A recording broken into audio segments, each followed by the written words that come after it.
So the good news is I'm the last long presentation. That's the good news. Then it's followed by the round table, which ought to be fun and entertaining. Is this where you buy these scotch again? This probably. How, still? We've got a couple more after this. Oh, really? Yes. Okay, I thought it was, but I'm the longer one. Yes. I am the longer one of these ones. Okay, Myth Matrix. First of all, a quick poll. Who is familiar with my work? Great. I appreciate your energy and support because you know it's entertaining, it's fun, and it's meaningful. And it's good to share that with others that get it. Like generally, we can really feel at home because of how well we have like a common mind. Like we can really grok this all together. So, which hero do I get to choose? Right, we're gonna get there. So let's see, this button works? Okay, good. So we're gonna go over, I'm gonna give you an orientation, some context questions, especially for people that are unfamiliar with my work. And then, like most of our work, there is a triangle involved. In this one, it's character, plot, and story pattern. Those are the things to take away. One of the sections, in fact, is quite long, but you're going to get it. And when you get it, it's going to open up huge levels for you. So Myth Matrix is an educational training. It's an open source production development group. We gamify the dynamics of film, including character, plot, and story pattern, to better understand and empower our true life story, as well as co-create, which we're doing here, meaningful, interesting, entertaining, meaningful projects for development or studio sale. So, what you ought to take away from this.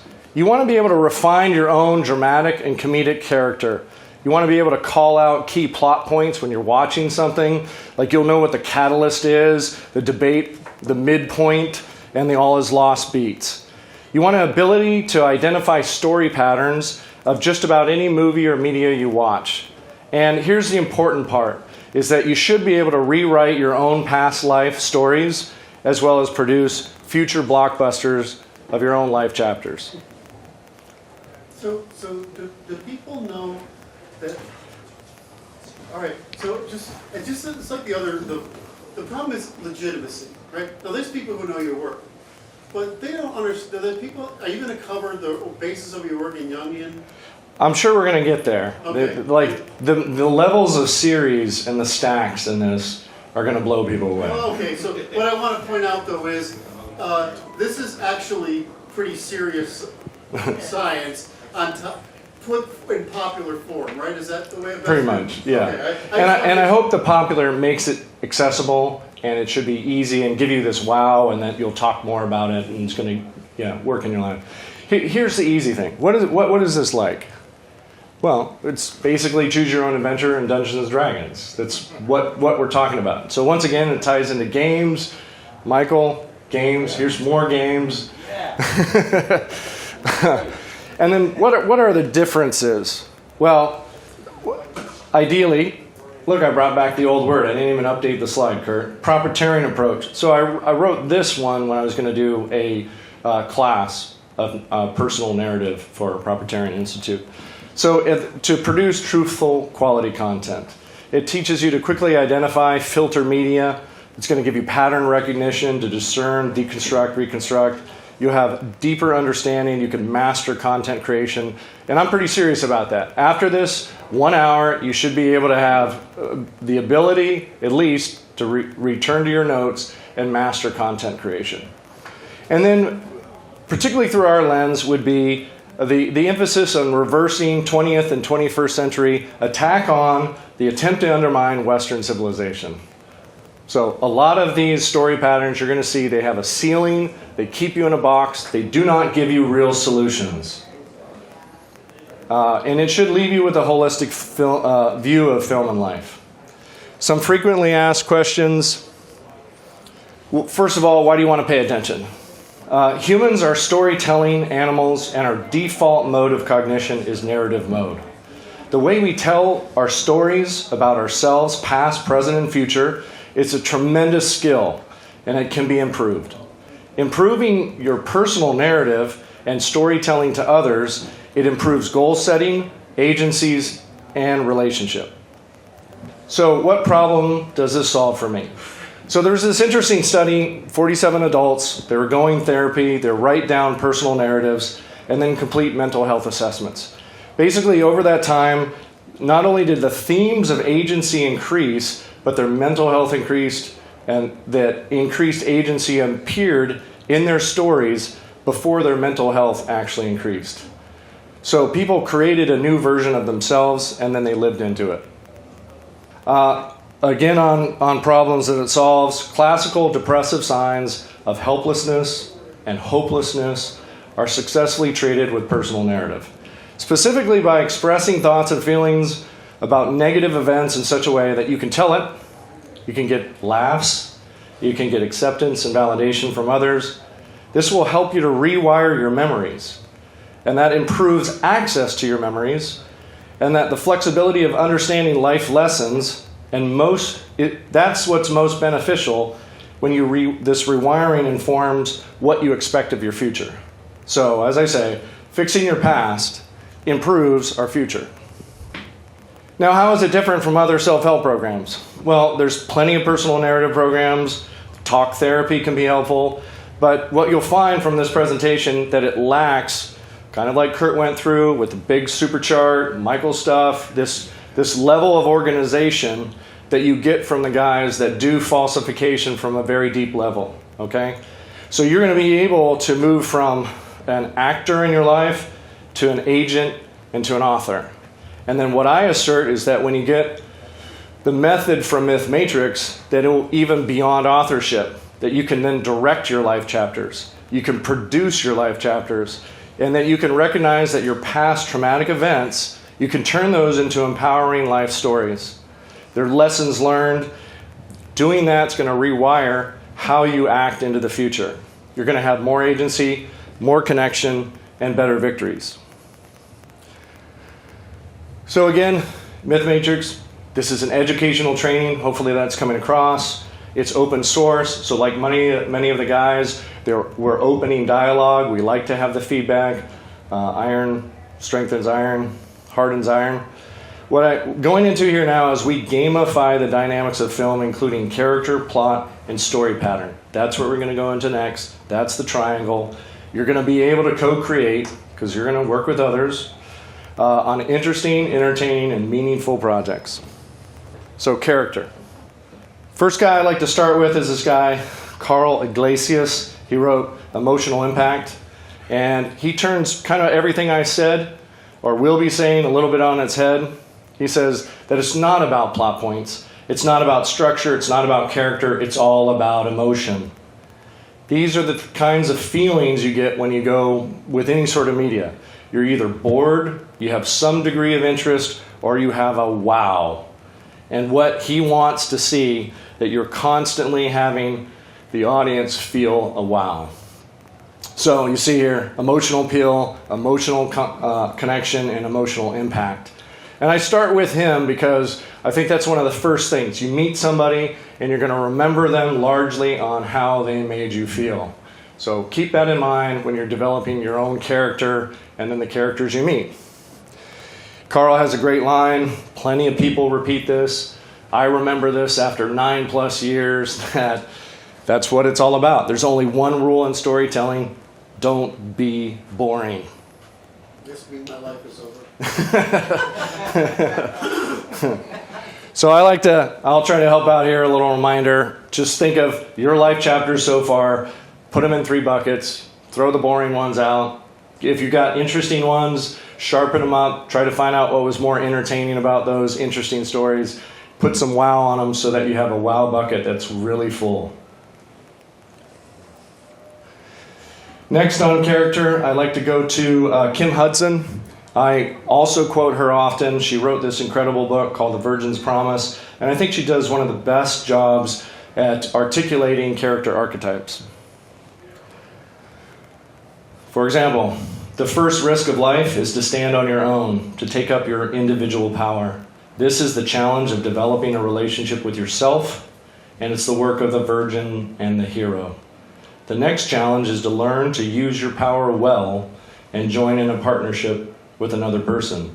as the lover king and the mother goddess must do. The final challenge is to join the cosmos, to focus on giving back and letting go and seeing the beauty of one's insignificance. This task is guided by the crone and the mentor. You can refuse to take up these tasks, but nobody gets off the planet without facing these challenges. And audiences find meaning and are entertained by these quests for individuation.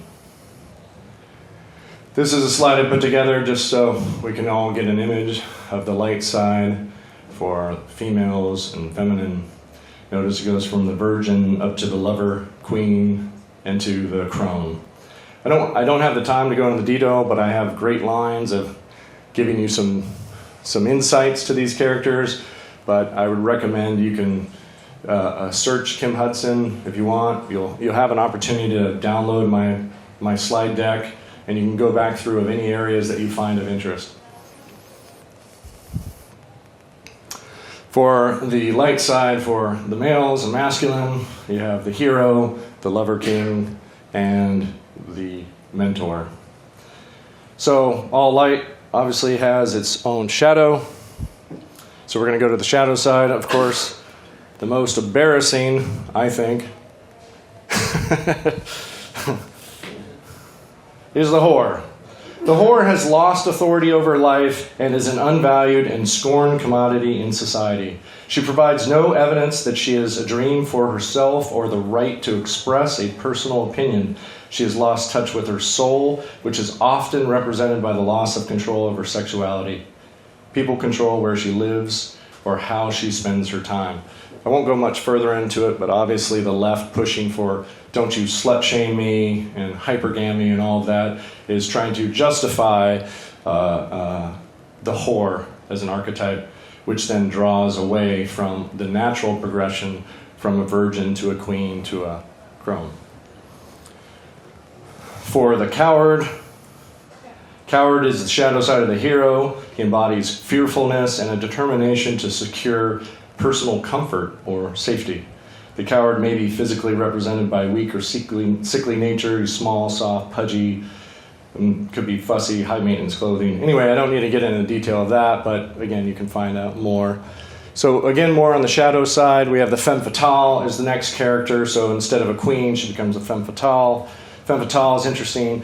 She's aware of her power. Oh, this one's good, like get here, is that she's aware of her power over the emotions and drives of others, and she uses it for maximum personal benefit.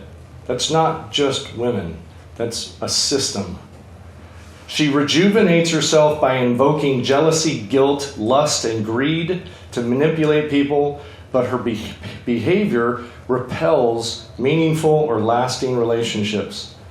The femme fatale takes rather than receives. The tyrant's the middle stage of the masculine archetype. He enters into relationships to amass power through intimidation and transactional giving. Just don't need to go further into that. We covered a lot on tyrants.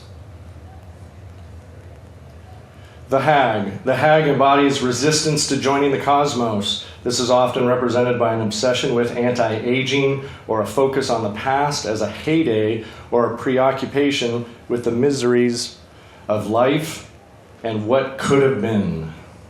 The effort to remain young may result in a grotesque or incongruent image. And the miser. The miser pays no attention to the spiritual opportunities of aging and instead clings tightly to the material things in life. He's stingy with his money, time, and his connections, not even spending it on himself in some extremes. He invests his energy in storing, counting, protecting, and hiding his assets. So that section was just to get archetypes. I'd like the audience to just quickly get that emotional impact. I think we covered that. I want you to get archetypes, kind of think where you fit in there. Where are you in your age progression? There's that. There's also where are you in your shadow that comes up. I'd like to go into next. It's kind of a smaller book. Unknown guy named David Weishart. He did this one around character fears. And it's based on the Enneagram. And I'm just going to rattle through it real fast. The why it's interesting is because if you have a wow, like you're a wow dude who shows up in my space, and then I get that you're a mentor and that maybe you have some sort of shadow side, and I'm picking up on that, or maybe you're writing it for yourself, what have you. You don't get a lot more dimensionality until you find out what makes them tick, and like what is their fear, what really drives them. So there's 9 fundamental fears: the fear of being evil, the fear of being unloved, the fear of being worthless, the fear of being insignificant, the fear of being incompetent, the fear of being without support, fear of being deprived, fear of being controlled, and the fear of separation. Where do you land in those 9, and what comes up for you is important. That way that you're not spilling that over onto somebody else, you're not projecting it onto them. You understand that it's your fear, that's kind of what created you or made you as the interesting, meaningful, entertaining character of who you are. You want to tap into what's your central core fear. And here's another chart, just so, again, if you get the slide deck, you can drill into it a little bit more. Nice. Next, I go into comedic character. It's important to be able to laugh at yourself, laugh with others, laugh at others. And in the longer thing, I went through all this, but I just want to underline this cat on the left, this is Steve Kaplan. I've done an intensive with him before on the comedy intensive.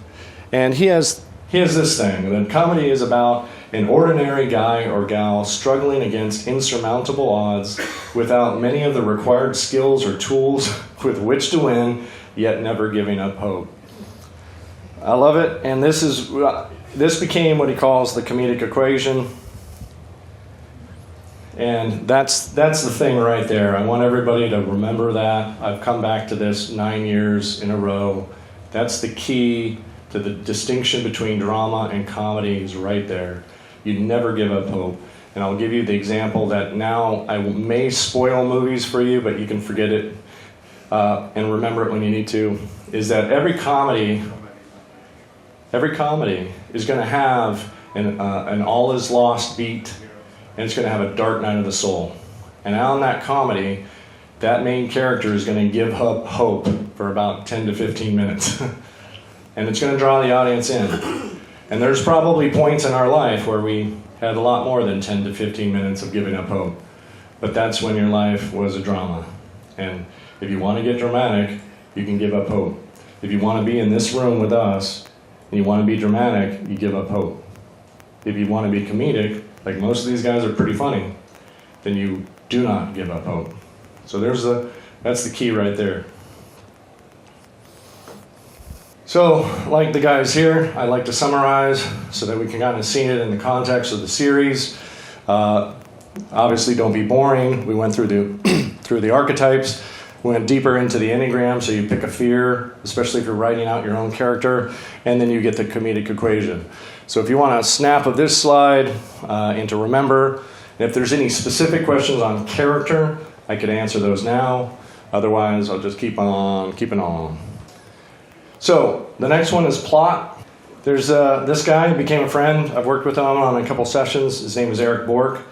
He has a great book.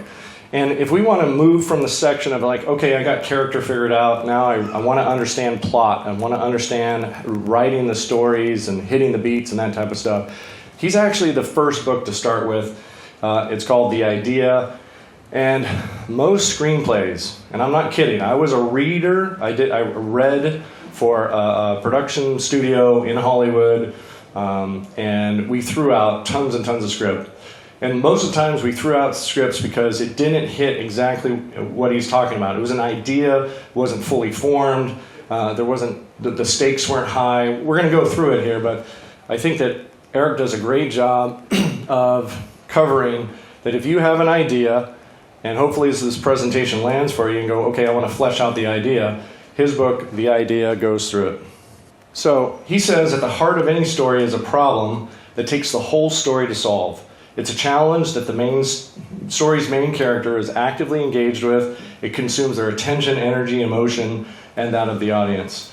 So it starts about 10% of the story, continues until essentially the very end, and it became bigger, it became worse, it's more difficult, and then it's finally solved. this line that an idea for a story is really a central problem. It's about the main character is faced with what they're trying to achieve, the difficulty, the importance, what's in their way, and what do they do to try to resolve it.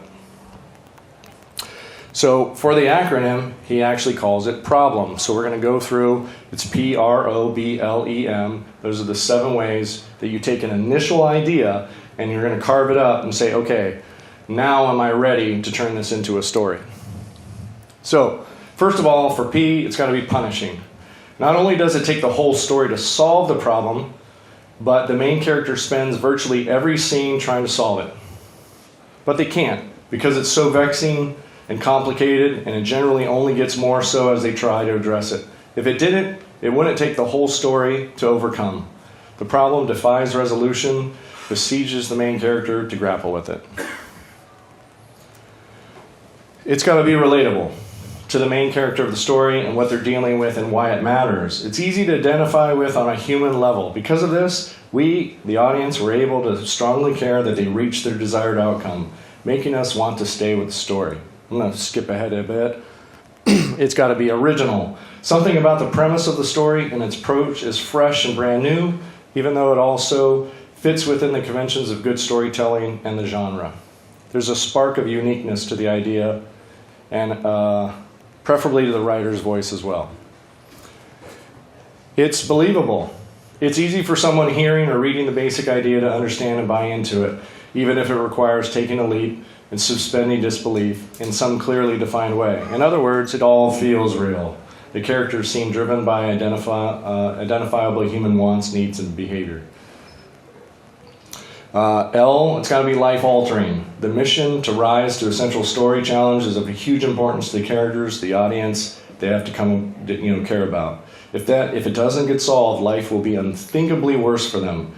Something in their outer life circumstances on a primal level is at stake. And then it's got to be entertaining. The process of trying to solve the story problem is fun to watch, read. It's consistent with the genre. Whether it's comedy, action, suspense, the material creates the desired emotional experience in the audience, the kind that they came to the project hoping to have. So it becomes like candy to them. It's entertaining. And then last, it's got to be meaningful. The audience comes away feeling that the value has been added to their life, that something worthwhile has been explored, and it has resonance beyond the time they spent watching or reading it. So this is Eric Bork again. This is the first stage when you get into plot is to flesh out an idea through his 7-step problem formula. So this is a trippy book. So we're a weird set of nerds, and we find weird things. And this one's called Dramatica, and it really landed again for this 9 years. I still come back to it because it had a very interesting premise, or what they say is an axiom. The early axiom determined in the development of Dramatica was this: if you look for meaning in your story, you cannot predict how to put your story together. If you predict how to put your story together, you cannot know what your choices will mean. In other words, you can find meaning in a work, or you can predict how to put it together, but not at the same time from within the same context. So the answer is we use one and given to evaluate the other. For looking for meaning, we assume a particular story structure, and when we're looking for a structure, we assume a particular meaning. So we'll go to the next slide. What drives the narrative? So what drives the narrative? On the audience perspective side is meaning. This is the why, the storyline, this is the emotion and meaning. On this right side is the author's perspective, it's prediction. It's the how, the plot line, the actions, and the event sequence. And what we have here, it's critical to obviously have both the audience perspective, meaning, and the author's perspective to get prediction. You got to have the plot line and the storyline to tell a good tale. And they have a great line. This one I come back to all the time. All films are one mind solving a problem.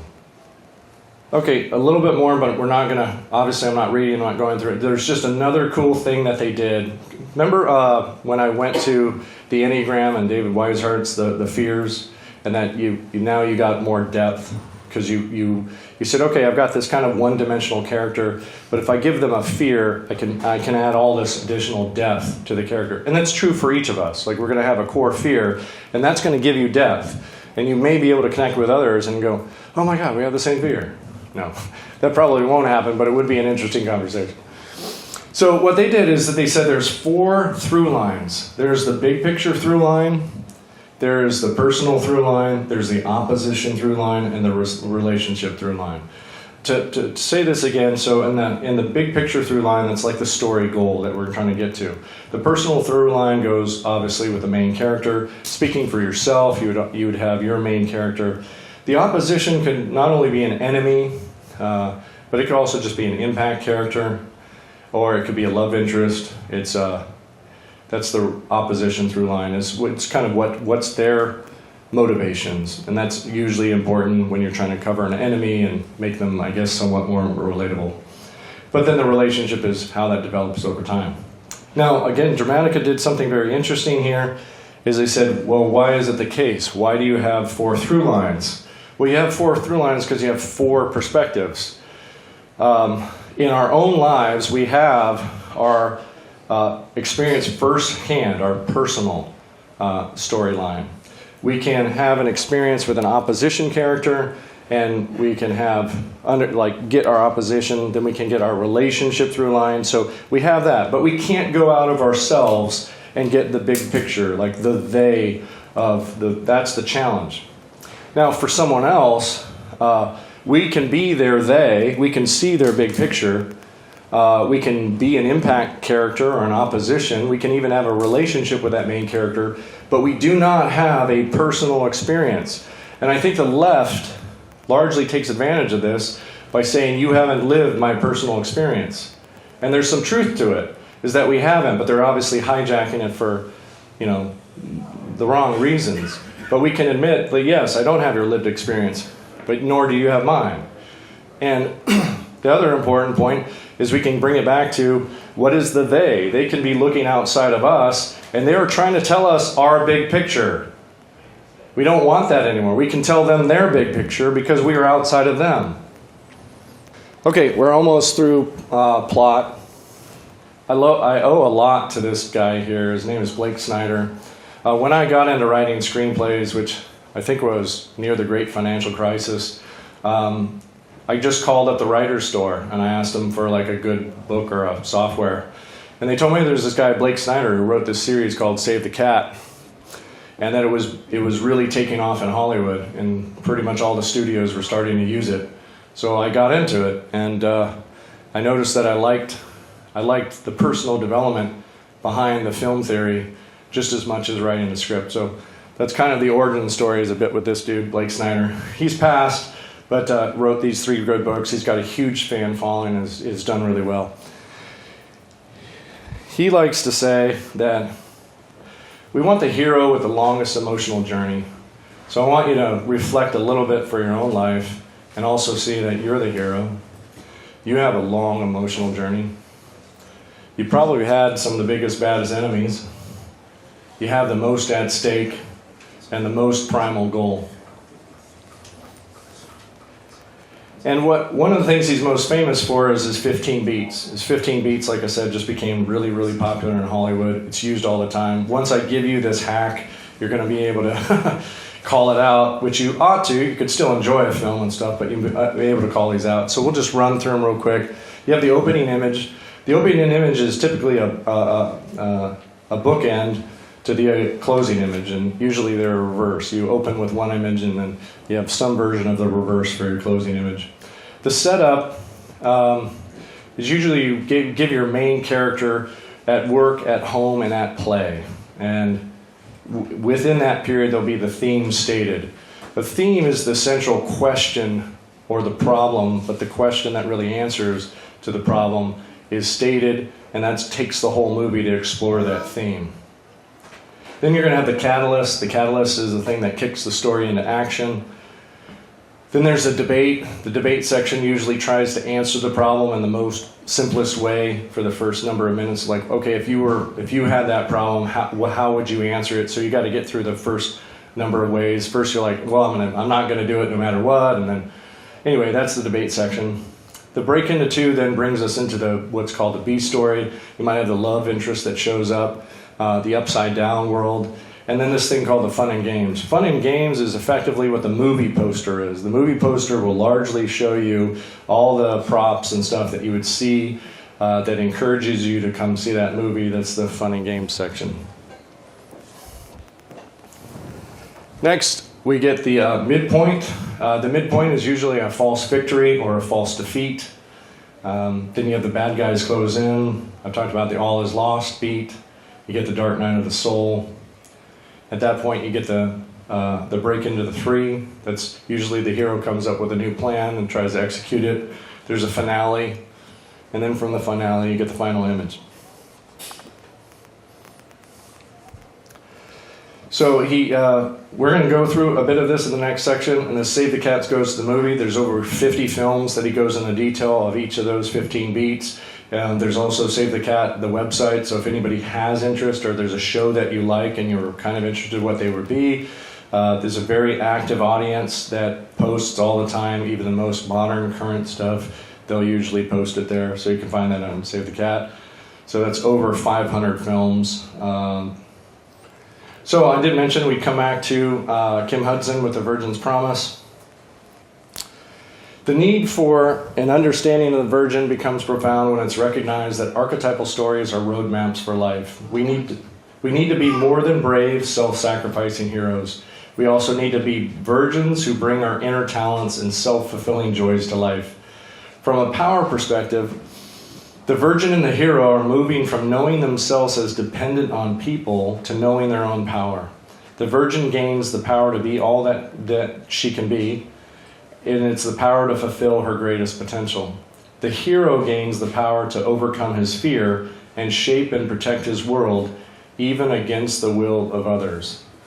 Notice there's two there, and we talk about sexual dimorphism and division of labor. When we're talking about a solution, I think it's already imprinted in these archetypes. The virgin gains the power to be all that she can be. It's the power to fulfill her greatest potential. And then the hero gains the power to overcome his fear, to shape and protect his world, even against the will of others. What are we trying to do here? Hero, what are virgins trying to do? We weren't as aware of it, but I'm trying to make us more aware of it. So the virgin creates an emotional separation, while the hero separates himself physically from the people from which he was once dependent. She also has a beat sheet. She says that they don't really follow the hero's journey, and it's something different for women or the feminine mind or feminine being. There's a dependent world. There's a price for her conformity. She has an opportunity to shine. Dresses her part. There's a secret world that she goes into. No longer fits her world. Then she gets caught shining. I actually can remember some scenes like that. There's that one with the boxing kid. I think he's Irish, and he gets caught boxing. No, he gets caught dancing, right? He's dancing ballet, but his parents want him, or dad wants to be a boxer.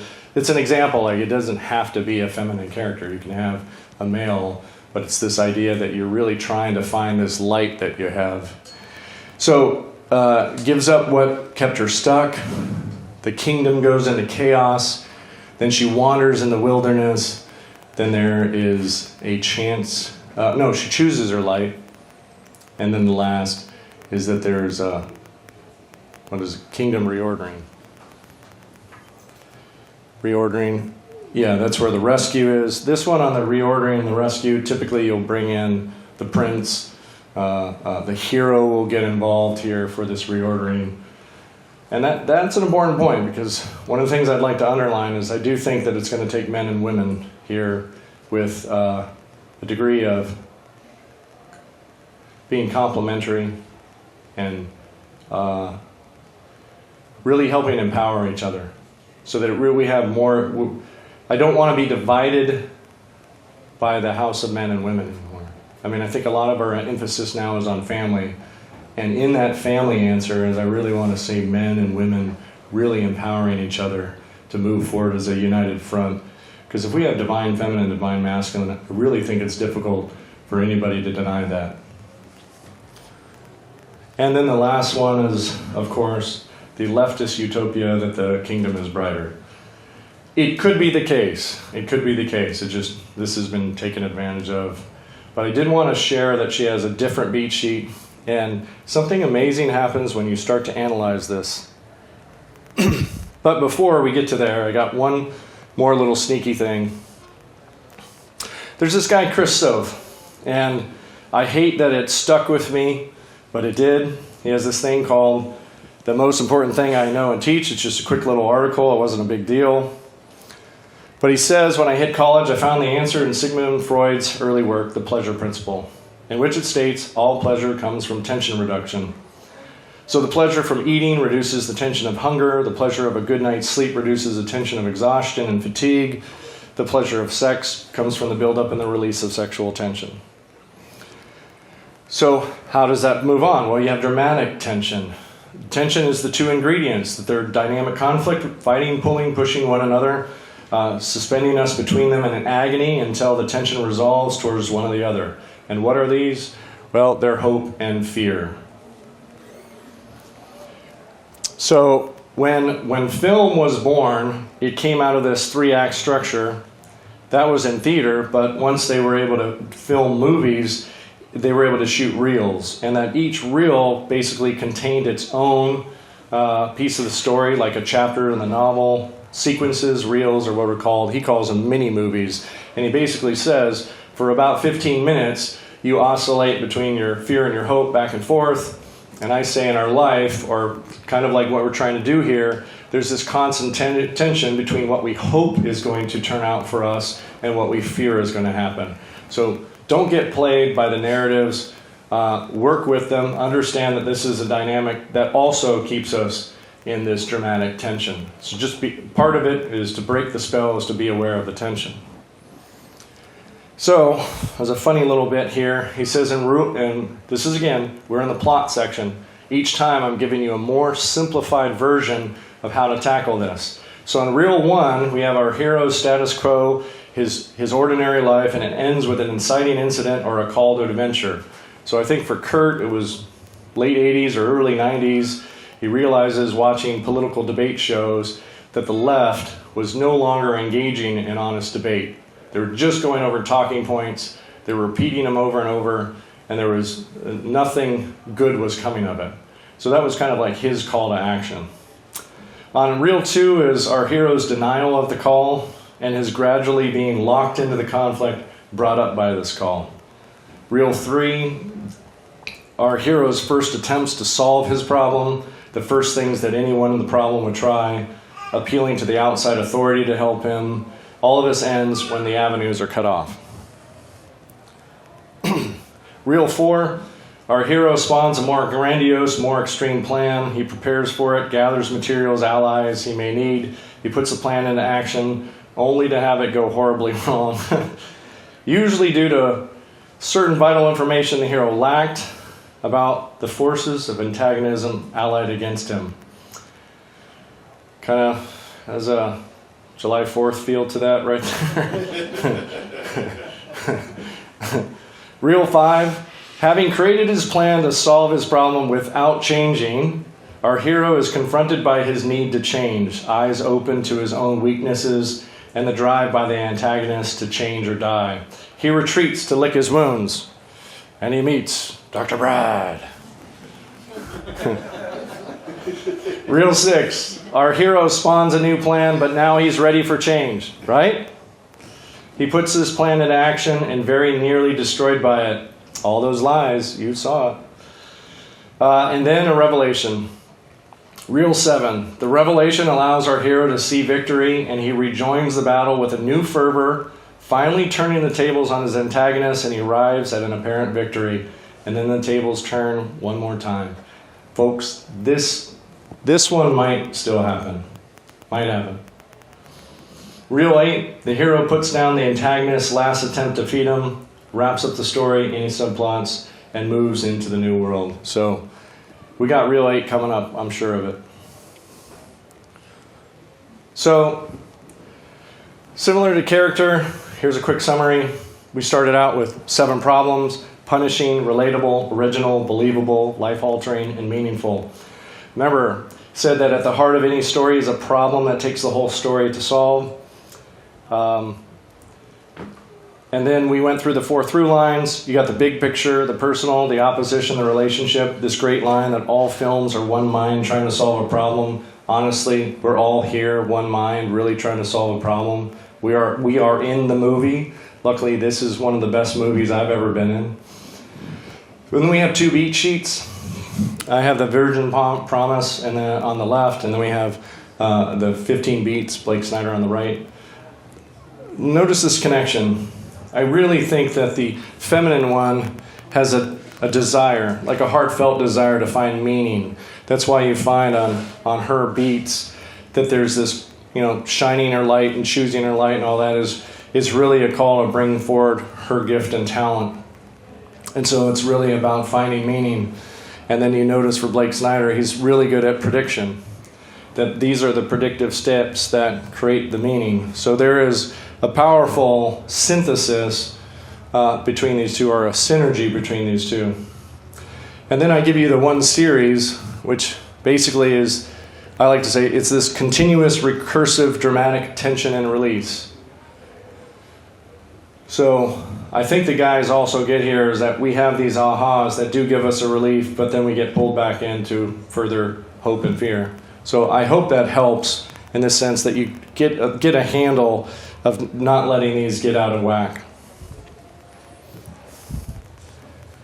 And then I've got to add one more. I did hear it before, but it recently was on Twitter again, and I remembered it, and I thought it was really good. And Michael did actually a great job to demonstrate this in live, so I'll give that to him. Is this thing around surprise or no surprise? And this is Matt Stone and Trey Parker from South Park. And what they realize is that if you take these beats, so let's say you take your life story, or you're doing some chapter and you're putting down some of these events and you're writing them out. If you can go from, okay, this happened, and then this happened, and then this happened, and then this happened, and this happened, it's boring. There's no surprises, okay? So instead, what they determine is that you use but and therefore. So you kind of say, this was the setup, but then this happened, therefore they needed to go this, but then this other thing happened, therefore they had to go to do this other. That's the continuous surprise. And so hopefully with this information you'll realize when you're telling a story kind of like Michael, it had so many buts in it that it just kept you on your toes. It had a very high wow factor, and you want to do that in your storytelling. And you probably, when dealing with the left, that is what they're doing. That's how they move the goalposts, they change the argument. You actually are dealing with somebody who's throwing you butts and therefores at you. So hopefully you can treat it like comedy, that it should be, and move along.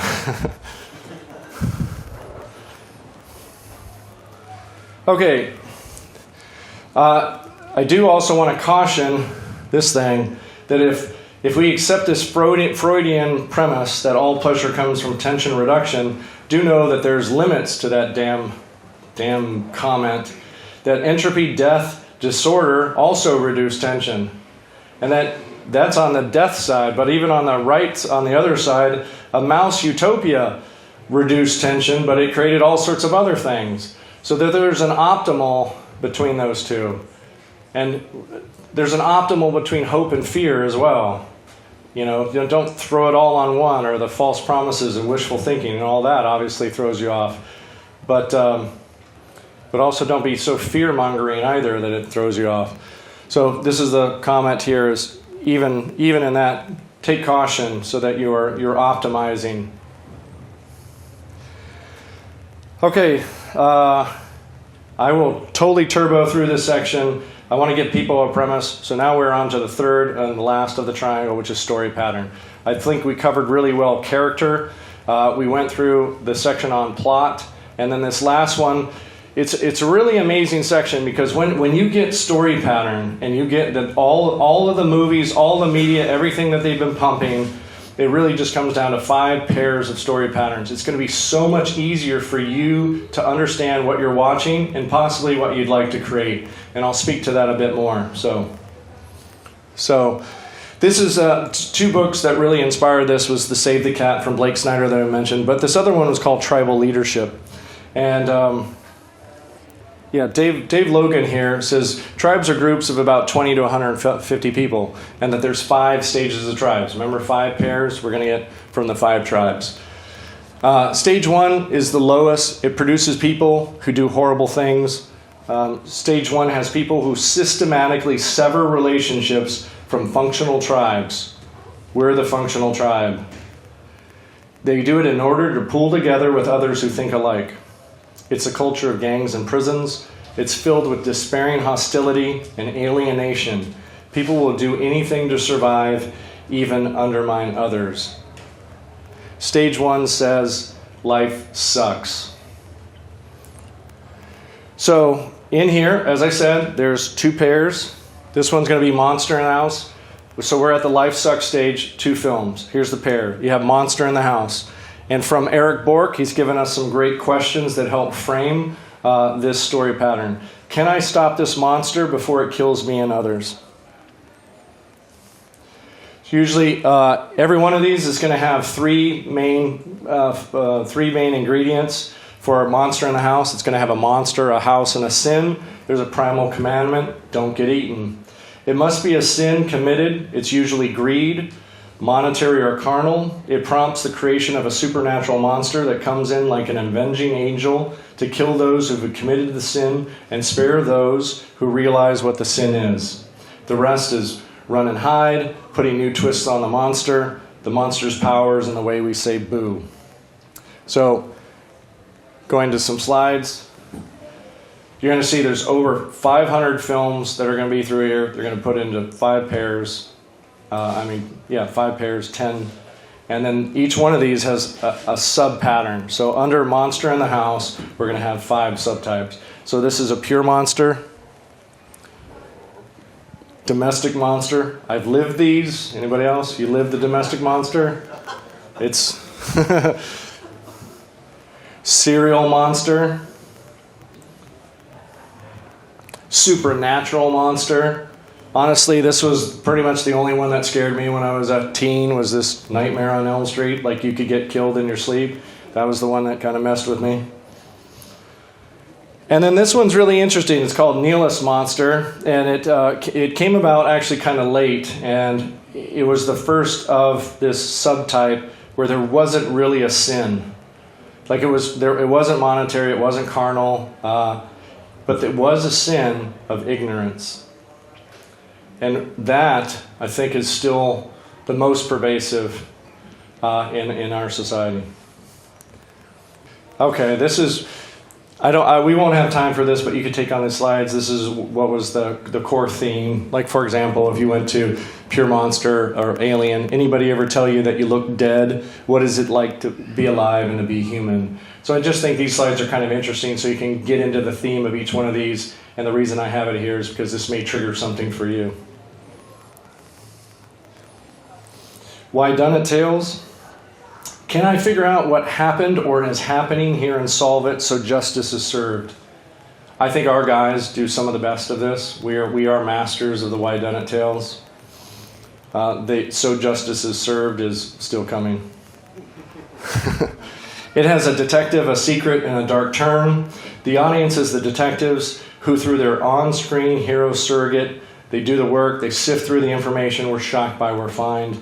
There's evil, greed, there's murder, unseen evildoers are responsible. They suggest here that who is not as interesting as why. It's not about the hero changing. Most movies, you have a hero arc and the hero changes, but in this story pattern, usually the detectives don't change, so that's kind of an interesting thing. It's about the audience discovering something in human nature they didn't think was even possible before the crime was committed. I think Brandon was making a comment of just, we were just absolutely stupefied up to what degree they would go to with lockdowns and masks and, coercion and that type of stuff. I tell you, we were already living in a movie.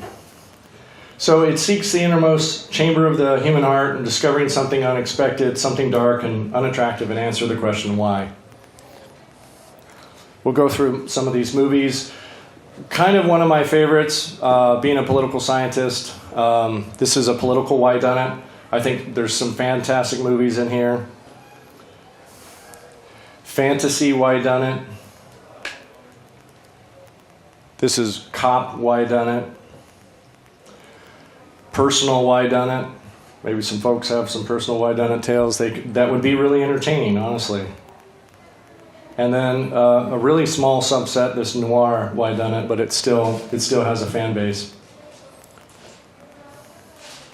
So again, here's some of the themes that were asked, and it gives you a setup for that.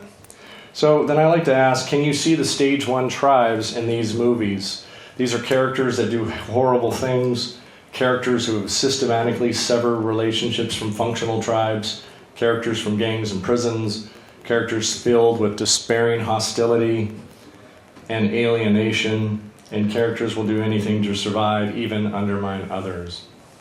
I would think that the answer is yes. That's what I came to. So stage 2, so think of it as a bell curve. Now we're moving our way up. From stage 2, it's not alienated like stage 1, but it is separated. And people behave as apathetic victims, either passively antagonistic or cynical. They usually have very few friends and are depressed about their work and life. They're often resigned or quietly sarcastic and passionless. Stage 2 says that my life sucks. Of the tales, we have Out of the Bottle. Out of the Bottle is, can I find my way after this magical, wished-for life change complicates everything? Where's the, my wife took all my money and now I'm screwed? Sorry. Surprisingly, it's in 8. When we get to 8, you are a lot further up. Even though you're separated and alienated, you'll see. It's not a rom-com, though, I'll give you that. No, it doesn't feel like a rom-com. So, wish, a spell, and lesson. If it's a wish, a spell, fulfillment tale, the hero must be a put-upon Cinderella who's so under the thumb of those around that we're really rooting for anyone or anything to get Cinderella a little happiness. And yet, the rules say human nature dictates that we don't want to see anyone, even the most underdog character, succeed for too long. Under antidepressants. Right. In Wish, eventually the hero must learn that the magic isn't everything, that the lesson must be in the offing, and a good moral must be included at the end. And what's interesting is that in the comeuppance version, it's the opposite. So it's a guy or gal needs a swift kick in the behind. There must be something redeemable about them. It's a little trickier. It must include a save the cat scene. It must include, so a save the cat scene is something where you get the humanity of the main character. So that's the whole Save the Cat series, kind of based on that little trick. So, and then on the flip side, even though this guy is a gal is a jerk, there must be something in them that's worth saving. So in comeuppance, in the course of the tale, they get the benefit of the magic, even though it is a curse, and in the end, they triumph. And going through these, this is body switch bottle. Here's angel bottle. And if it's not an angel, it's a thing, like a remote control or that flubber stuff, or Mimsy. That one, Mimsy, was pretty cool. Curse bottle. Liar, liar, obviously, is just hilarious. And then we have Surreal Bottle, which one of my favorite movies of all time, right down there, Groundhog Day. And then... Why isn't Groundhog Day ever the day you took your really hot girlfriend to that place, that hotel overlooking Rome, and why isn't that Groundhog Day? You know what? You can write your future stories. This is the thing. That's what I'm teaching here. Now you can. That's your Groundhog Day, buddy. Okay, rites of passage. So can I avoid the pain of this life stage through succeeding at this improbable goal? So it has a life problem, you go about it the wrong way, and then finally there's acceptance. So in essence, whether the take is comedic or dramatic, the monster sneaks up on the beleaguered hero, and the story is about the hero's slow realization of who and what the monster is. In the end, the tales are about surrendering, the victory won by giving up to forces stronger than ourselves. The end point is acceptance of our humanity, and the moral is always, that's life. Okay, I want you to know, I'm telling you what Hollywood does. I'm not necessarily agreeing that we need to write movies these ways, because I've already talked about this containment, and that they're not really giving real solutions, but this is how they've been operating. And largely, it's towards that consensus, social construction, feminine cognition, like trying to get that consensus side. So we can obviously create some masculine versions of this. So you're saying, I didn't realize it. Is it okay if I bring some context? What? A little bit. It's got to be tiny because I got to turbo through this. All right, so you're actually, I thought you were going to talk about how we can write our own life stories, but you're actually bringing in how manipulation is done as well. Yeah, it's basically to show how Hollywood has worked thus far, that has entertained people, that have, billions and trillions of dollars have flowed through this. Mm-hmm. It doesn't necessarily give us real solutions. So not only can we provide real solutions, but we can give them in a context that they're emotionally rewarding. Now included. Yeah, sure. So on Death and Dying, the structure story is the charted in the hero's grudging acceptance of the forces of nature he cannot control or comprehend, and the victory comes with the ability to ultimately smile. There is something there. Obviously, there's some truths in here, but we often disambiguate. I just wanted to... this isn't the gospel. This is just what has been working for them. So, yeah, as for example, when we talk about marching through the institutions and the degradation of society, here's a classic example, adolescent passage. As much as we thought these were funny, maybe at the time, just look how degenerate these movie titles are, and maybe we laughed at the time, but what were they really teaching our young? What were they teaching us when these came out? So this is adolescent passage. It doesn't get better, because then it leads to addiction passage of how many of these damn movies have we had? Then, how about some separation passage? Right? Then after separation passage, how about a midlife crisis, midlife passage? And we laugh until we have a death passage. So,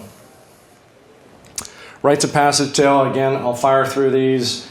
These would be the themes and what was really worked through here. So, can you see the stage 2 tribe in these movies? These are characters who are separated. They're apathetic victim, passively antagonistic, cynical characters. Characters who have very few friends are depressed about their work and life. Characters are often resigned, quietly, sarcastic, and passionless. So stage 3, here's the thing. So we went from alienated, and I'm sure everybody in this room has felt alienated. You now move up to feeling separated. So you're not alienated, but you're really not connected yet. And then this is where we get into the third. So we're starting to make our ascent. It's going to start to feel better. Here we go. Stage 3 is about, it's the tribe of lone warriors. It's about personal domination. You find a way to compete and win. You have to win, and winning is personal. And that knowledge is power, and I'll hoard it. That many people park and stay at the stage. This is the center of the bell. And you can see when we come up on these movie types, you'll go, okay. Stage 3 says, I'm great, and you're not. We have superhero tales. Again, Eric Bork says, can I use my specialness to defeat this evil force and save or help others? Usually, again, the 3 factors, you have a special power, a nemesis, and a curse. This is an extraordinary character finds himself in an ordinary world. It asks the audience to lend human qualities and sympathies to a super being and identify what it must be like to have to deal with the likes of little people. You get in sync with what it's like to be misunderstood. The superhero must deal with those who are jealous of his unique point of view and superior mind. But anyway, what was interesting, though, is I wanted to cover a thing, and maybe I said it, is that Blake Snyder got that this was the exact opposite of a dude with a problem. One of my innovations is that Blake got that dude with the problem and superhero were a pair, but he didn't see that all these other ones also paired up based on what I shared here. So I'm not exactly sure that I could turn this into a book because a large chunk of it is the work of Blake Snyder and then Dave Logan with tribal leadership. But I do like to share it here because I think there's an interesting method that can be applied from it. This is real life superhero, storybook superhero, fantasy superhero, a people's superhero, and comic book superhero. And then again, these The next one, as we said, it's a pair, dude with a problem. Can I figure out why my life and possibly other lives is threatened and somehow survive? The three ingredients are you have an innocent hero, a sudden event, and a life or death battle. It has two simple working parts, an average guy and a problem. Something big which the average guy has to dig deep inside himself to conquer. The more average the guy, the bigger the challenge, the badder the bad guy, the greater the heroics. The dude triumphs from his willingness to use his individuality to outsmart far more powerful forces aligned against him. Do keep this in mind, because there is obviously some truth to this. Spy problem, law enforcement problem, domestic problem. So it comes back again. Curt, maybe you're more over here. Here's the thing. You might ask, but what was the domestic monster? Why is that different from a domestic problem? Well, it goes back to the thing. You have an innocent hero. If you have an innocent hero, you're here. If you're not, if you had this carnal sin and you're a monster in the house, then you're not. You're like, dude, you're on stage one. Then this is epic problem. And then nature problem. Run through these. We're getting close. We're turboing through. So can you see the stage 3 tribe in these movies? You got lone warriors, personal domination, find a way to compete and win. I have to win, winning's personal, knowledge is power, and I'll hoard it. That's a big difference, Curt. You do not hoard the knowledge, buddy. I can't even hear that. What's that? No, it's just on this last line, is that knowledge is power and I'll hoard it. I says you have never hoarded the knowledge. So again, this is part of the bell curve, and that's why so many movies gets produced in these story patterns. It's because a lot of people hang out in this space, and so it speaks to them. But there's a really important point that's coming up here, is that we always need to move up. We need to take our group and move up. Stage 4 is about stable partnerships and tribal pride. People are fully themselves. They're genuine, inspired, and happy. The culture emphasizes shared core values and interdependent strategies. The tribe has an adversary, and the bigger the foe, the more powerful the tribe. You feel that? Like that's us, here, now. This is us. Stable partnerships, tribal pride, they're fully... How many people say, I feel fully myself here? It's just, we have shared core values. We have interdependent strategies that we're figuring out. And then obviously we have a huge adversary. And so the bigger the foe, the more powerful the tribe. Stage 4 says, we're great, and you're not. And this is one of my challenges here, is that we haven't identified ourselves as a we yet. This is really key. Because say we're the enemy, like the anti-white, they identify themselves, even though they're just as diverse as everything, they have a combined identity as a we. We don't have a we. We don't have a we're great. Anyway. So two movies. Again, every one of these has a pair. Golden Fleece. Can my team make it down this long, challenging road towards this life-changing prize? It has a road, a team, and a prize. Any quest, mission, or treasure locked in a castle approached by an individual or group falls into Golden Fleece. It has all the same rules. Very often, the mission becomes secondary to more personal discoveries. The twists and turns of the plot are less important than the meaning derived from the quest, the mission, or the heist. And that's true for us here, too.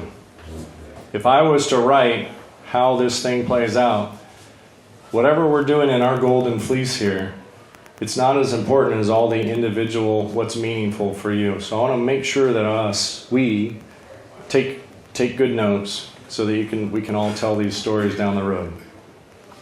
So the theme of every Golden Fleece movie is internal growth, how the incident affects the hero. It is, in fact, the plot. It's the way we know we're truly making forward progress. It's not the mileage. It's the way the hero changes as he goes. Forcing those milestones to mean something is the writer's job. So we have sports fleece, buddy fleece. I mean, there's some great movies in here. Epic fleece, absolute blockbusters in here. People are totally inspired when you get legitimate versions of these. When you get blown out, just regurgitated woke crap, they're not watching it. There's such a huge market here to write an epic fleece tale and to live it and to make it happen. This is a caper fleece. And then, surprisingly, there's also solo fleece.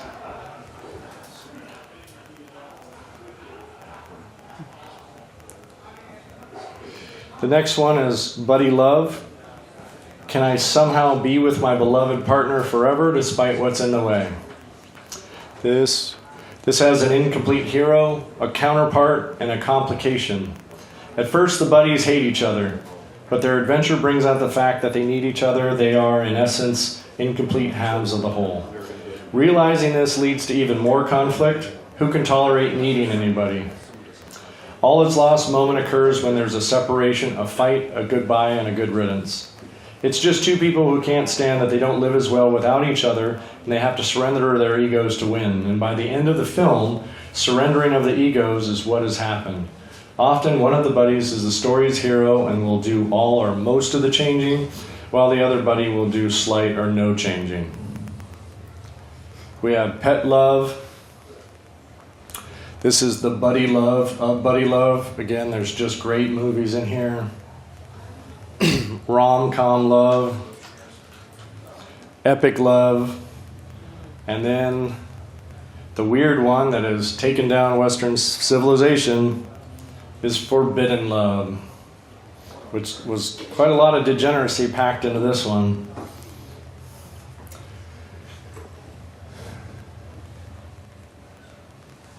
So, can you see the Stage 4 tribe? Movies are about stable partnerships and tribal pride.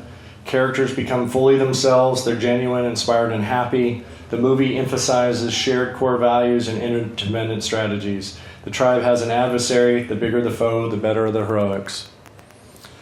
Okay, last one of the pattern, Stage 5. Stage 5 is about innocent wonderment. I think Luke and I have had a conversation about innocence, and it does tap into this last one of that it's innocent wonderment.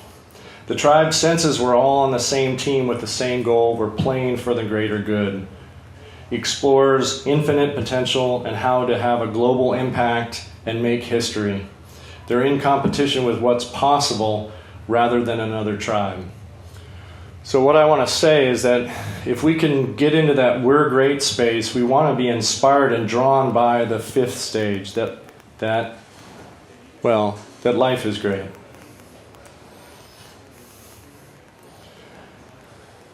And of this, we have two story patterns. Full triumphant. Full triumphant is, can I succeed in this challenging new world where they see me as a fool? Curt, want to speak to that? You're my punching bag today, buddy. It has a fool and an establishment and a transmutation. The operating principle is to set an underdog fool against a bigger, more powerful, and often establishment bad guy. Two simple parts, a fool and an institution for the underdog to attack. Watching the so-called idiot get the goat of those society deems to be the winners in life gives us all hope and pokes fun at the structures we take so seriously. And then special fools will give us a glimpse into the life of an outsider. We have one of my favorite types, political fool. We need a lot more of these movies. They're just fantastic, and obviously I think we're trying to live the real life version because I've encouraged for us to have 100 celebrity statesmen. So start writing your scripts to get yourself into some positions of being a statesman. Undercover fool, society fool, fool out of water. The out of water thing is that you just have to be really outside of what your comfort zone was. So like Elf is a good example, or what's it?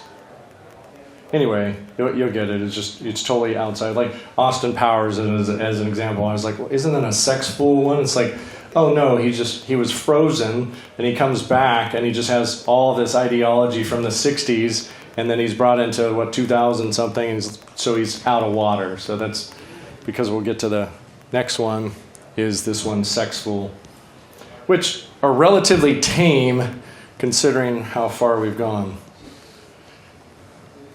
So that's full triumphant. Scoot through that. We got one more. Last one, institutionalized. Institutionalized tales. So can I find my place within this larger group or will it end up destroying who I am?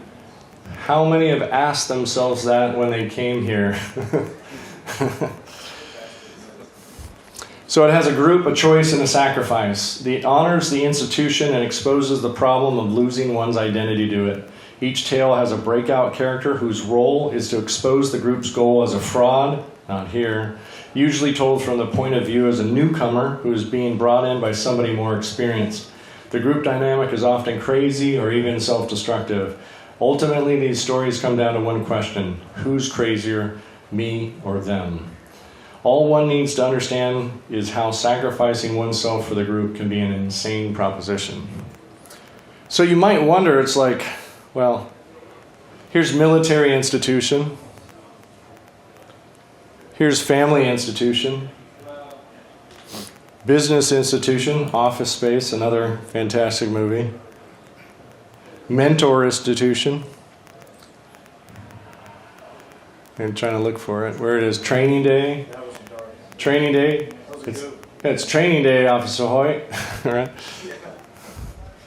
And then issue institution. Issue institution is interesting because this is the one that has ensemble casts. And this is actually where they've been pumping most of their propaganda, is they bring it in here, and then this consensus by having an ensemble makes you think like the crap that they're talking about is like, oh, that's what the rich and famous or the downtrodden or whatever really think, and it's heartfelt and whatever. So that's not to say that we can't create positive versions of that, and that's kind of what I want to speak to on this whole thing. You'd say, well, how can this be Life is Great and you have such crappy, dark, institutionalized tales? It's because we have crappy, dark institutions.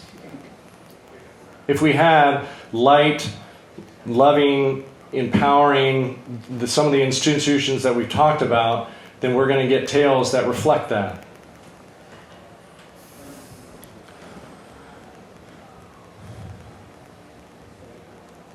So, finishing up with that, can you see the Stage 5 tribe?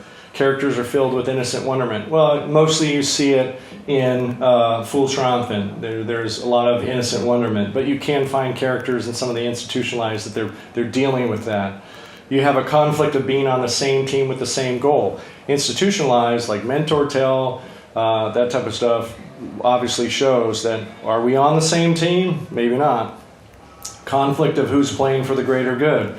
Characters either wittingly or unwittingly, they explore infinite potential, they have a global impact, and they can make history. Characters and the movie itself is in competition for what's possible with humanity. I want to underline that because that has actually been what's been happening in the background for Natural Law Institute in our presentations here. We really are in competition for what's possible for humanity. So I hope you feel a little bit like this guy. You might feel a little bit more like this guy.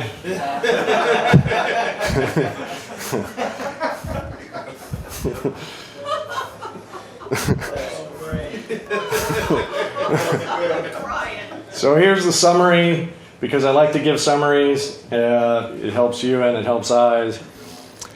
Here's an interesting thing. Remember I said there are 5 pairs. The pairs line up really well. So in Life Sucks, again, you have Monster in the House and the Why Done It. Okay? What's interesting, it's maybe not as easy. I'm going to get through this, but keep this in mind on the left and right. Life sucks. My life sucks. I'm great. We're great. Life is great. Okay? 1, 2, 3, 4, 5, 6, 7, 8, 9, 10. So the odds on top are more fiction, right? A Monster in the House, Out of the Bottle, Superhero Tales, Golden Fleece, and Full Triumphant are actually more fictional accounts. They're more ideal worlds. Okay? The lower ones, the evens, are actually more on the nonfiction side. They're more grounded in reality. Not to say they're not more entertaining, one or the other, but I was able to notice that even of these patterns, you had ones that were more divorced from reality, so you could have more wishful thinking, and you're not dealing with it as much as, say, a whodunit, rites of passage, dude with a problem, buddy love, and institutionalized. And if you do want to start with grounding reality, not to say you can write whatever you want, but particularly the even ones are the ones I think more men could write because they're more grounded in reality. Here's the bell curve again. Little do you know that we just went through more than 500 movies in 5 pairs. They're organized in a way that should make sense and help you out. What I want to say over here is that too much is trying to keep people in this stuck in the I am great. That's where the atomization happens, this individual, all of that. We need to move our energy collectively into the we're great. And I think we have to be inspired by life is great and what's possible for humanity to have an identity of we're great, to then find our people who may be hanging out in I am great. We can deal with people who are separated to some degree that are living in a my life sucks, and we have hostile enemies to us and others that could be in the life sucks, but they're largely alienated. And I've had conversations with friends that check in with people, and if they feel alienated, they just might be hanging out there, and you want to bring them up. You want to bring them up sometimes you can only bring them up into the my life sucks. You can bring them up one stage in terms of a tribe. But one of the big points I want to leave us with is that we have to have a we're great identity, and it has to be inspired by life is great. I think that we have people who think that they're great, but I don't think they're inspired by life is great, honestly. I think they try to play, but they complain so much that I just don't see that they're energetically there. So I really want to drive home this point, is to find the we're great, honor that we're great who showed up here, and to be inspired by and write and live into tales that life is great. So I call it Gamify Your Life Story, how to be the hero of your own life story. We went over character, we went over this section on plot, and this was the section on story pattern. We have meaningful story patterns, entertaining plots, and I guess it wasn't showing that, but you have interesting characters. So here's another thing. You're all very interesting. I know you are, and that's what you want to share to others, of how interesting you are. That's how people get interested in other people, is because you're interested in your own life. Some of this could help you write your life chapters so you can also make them entertaining in terms of the plots and the action, and that they're meaningful. And it helps if you go through these story patterns where you remember some of your stories that may have been in a life sucks or my life sucks. So people obviously love the I am great superhero or dude with a problem, and then obviously walk them further up into the we're great and the life is great. So that's Myth Matrix. Appreciate your attention. One more thing. 1 minute. This is all. This is it. So you remember where I said, what if you don't see yourself as a comedic character, and then I gave you that hidden tool is to don't give up hope. Well, if you don't see yourself as a comedic character, you have to look honestly in the mirror and see if you have given up hope. And it's not wrong, it's not bad, it's just a switch. Flip the switch, don't give up hope is the first answer. But then I figured out there was another answer, and that's what I want to give you here, is that you see it in more of these big blockbuster tentpole films that have action and they're like $1 billion to make and everything. Something's happened. So maybe you could see yourself as an extraordinary guy or gal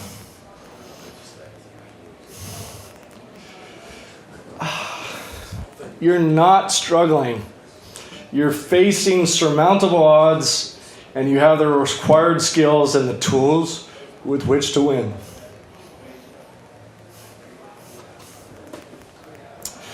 Because many action movies these days have those types of characters. They're finally showing up.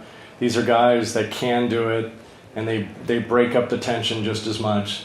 So I see you guys as that. I would have fun with the shadow side as well.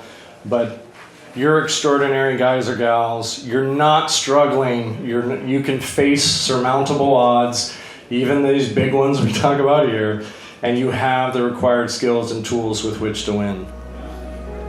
Thank you.